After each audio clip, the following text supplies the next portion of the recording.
How do you feel? I said, how do you feel? Thank you. Here's the thing. Did we hand the packet out? Week 3's packet? All right, we're going to pass out week 3's packet. Right there on the floor. In the packet, when you open up, it's a very, very small packet this week. I was feeling a little discouraged. How many of you are actually using the packets? Oh, good. All right, good. Then I'll continue on. I wasn't sure.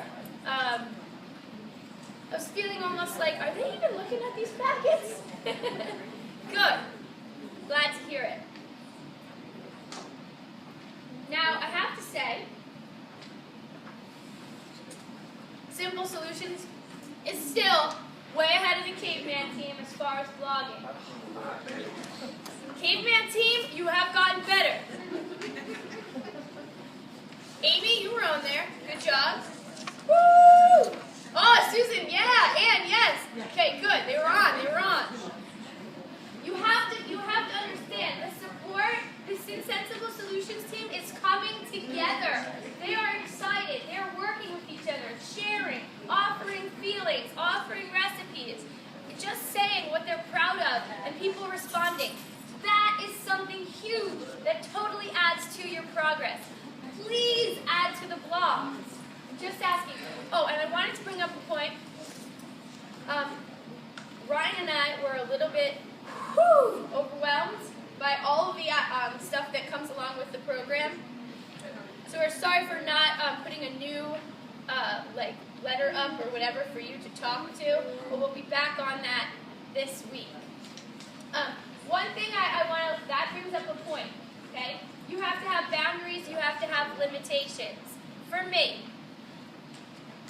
if I take myself out of a situation and put all of you first, and I start to do that, and do that, and do that, and work becomes my entire life, and I take no time for myself, Carrie becomes this kind of person.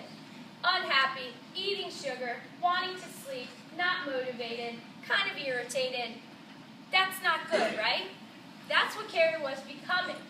So, I'm aware of that. In the past, I would have let that go and continued on and on and on until my mom had to drag me out of my bed. So that's not good. But I've become aware of those sabotaging activities that I partake in. I've become aware of the sabotaging thoughts that happen to me. I shut them off. I fix them. I have a plan. What do I have to do? And the first thing I had to do was step back, take some time for me. I had to do the most important things. I prioritized.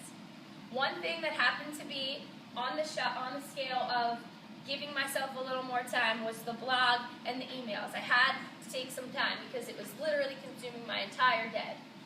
But now that things are easing up, I've taken time for myself, I've regrouped, I've bloated myself with vegetables instead of cookies, because I was, literally, because my mind takes over. When you start to get into a negative mood, a bad mood, a sad mood, an irritated mood, you just say, it doesn't matter, it doesn't matter. And yes, it does matter. It matters immediately at that time. But at that time, sometimes it's really hard for your willpower to say, just don't eat it, okay? Or just go for a walk. That's when you need to rely on your support system. That's when I reach out to my friends or my family and I immediately tell them, look, this is what's happening, I need you to help me. Because if I don't take control of my situation, I'm going down.